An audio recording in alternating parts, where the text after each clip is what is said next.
Welcome to the Deep Dive. We cut through the noise of business research to get you the essential knowledge you need, and fast. Today, we're really digging into a fundamental flaw in modern management. It's this idea that talent planning can be a static exercise. I mean, the pace of business today is just, it's relentless. And if you're relying on last year's org chart to fill tomorrow's C-suite, you're basically inviting chaos.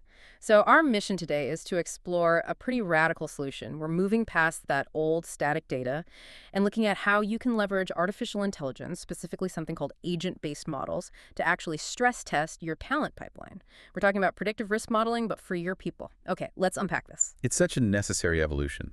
It really is. For decades, succession planning was just, it was a binder on a shelf in HR, right? Updated once a year. Retrospective. Completely. It was all looking backward. But now organizations are realizing, hey, if we can model supply chain risk, if we can model market volatility, then we absolutely have to be able to model talent risk. And the core of that shift is really the AI-driven simulation. It goes way beyond simple forecasting. It lets companies run these incredibly complex and dynamic scenarios. So you're not just guessing anymore. You're not guessing. You are proactively stress testing your readiness against real challenges like a key executive suddenly leaving or a big internal reshuffle. That right there addresses a huge pain point for so many people. I mean, why did the old way, the binders, the static 9-box grids, why did it fail us so badly? We called them high potential programs, but they never seemed to account for the messiness of real life and real careers. Well, they failed because they treated the entire workforce as this one single static pool of resources. A monolith.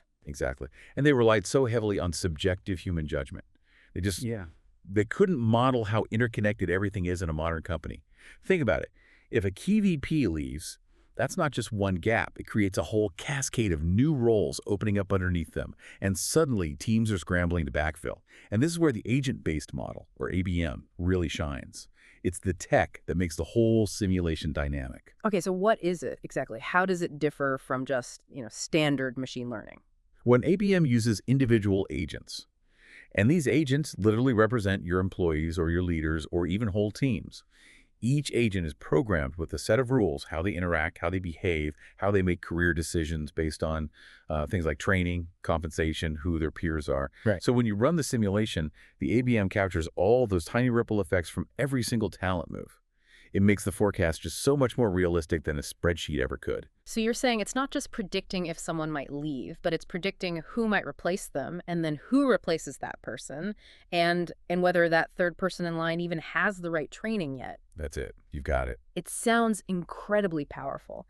But, and here's my question, if you're trying to model the human X factor, human behavior, how reliable can the output actually be? And frankly, that kind of modeling sounds like it costs the GDP of a small country to implement.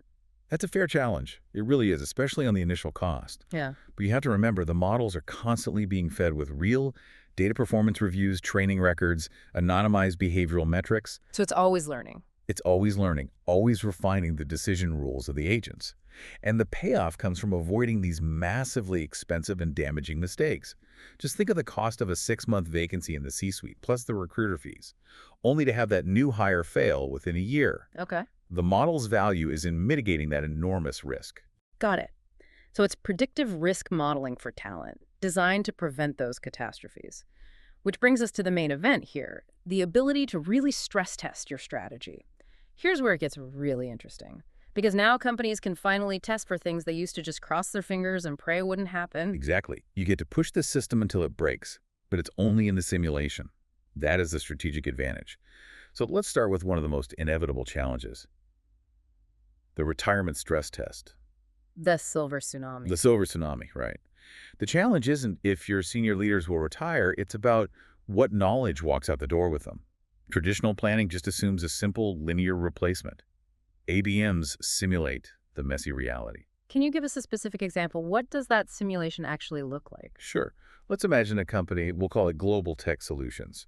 They use their ABM to run a scenario where, say, 40% of their senior engineering VPs, all over 60, retire within an 18-month window. Wow. Okay. That's a big hit.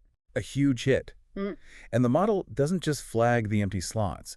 It immediately shows the critical knowledge gaps, the unique skills only those few people had, and then it projects the structural damage across, say, 3 specific product lines that depended on that expertise. And it goes deeper. The simulation might show that the 2 logical internal successors are already overloaded.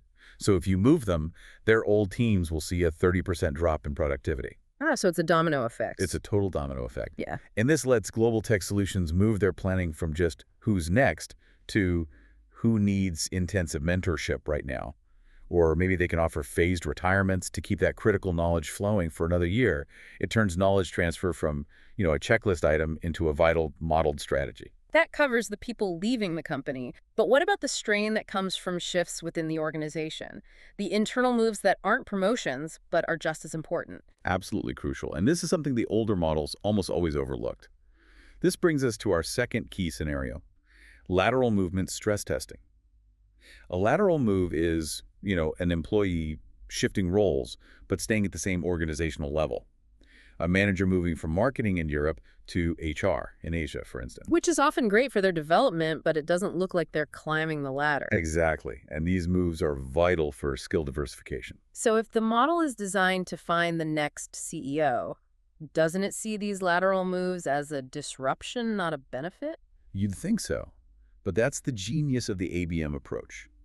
Because the agents simulate behaviors, the model starts to see patterns. It tracks how these shifts affect team stability, sure, but it also tracks how ready that individual is for future higher leadership roles.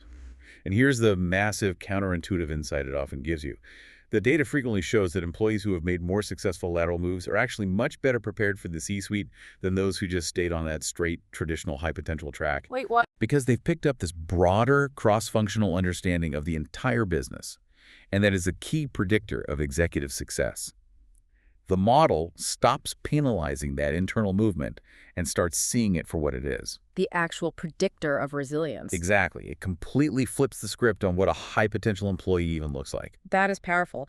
The model is basically correcting for the historical bias that's built into our traditional thinking. It's telling leadership that the people who look least like the current executives might be the most qualified to lead in the future. So if we accept that the modeling is this dynamic, what's the real bottom line benefit? Where does this show up on the balance sheet? The strategic payoff is profound, really. And the benefits are all interconnected. They're not just, generic HR wins. First, let's talk about workforce retention.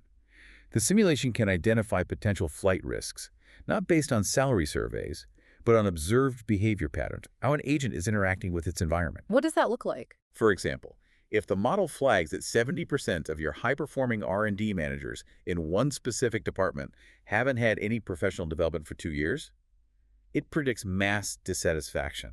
And then turnover. It's not just predicting who leaves, it's identifying the underperforming parts of the business that are actively pushing good talent away. So the model gives you the diagnosis. It lets you intervene with, say, targeted mentorship or a new project before the resignation letter even gets written. Precisely. Second big benefit, better alignment with business strategy. Talent management is no longer this separate, siloed function. If the CEO announces a big pivot into a new market in Southeast Asia, the model instantly recalculates all the succession plans. It might identify that, 80% of the leadership pool for that region lacks critical language skills. And then HR knows exactly where to put their training budget. Immediately. The people strategy and the business strategy are finally in sync, not fighting each other. And finally, back to your point about cost, this is cost-effective talent management.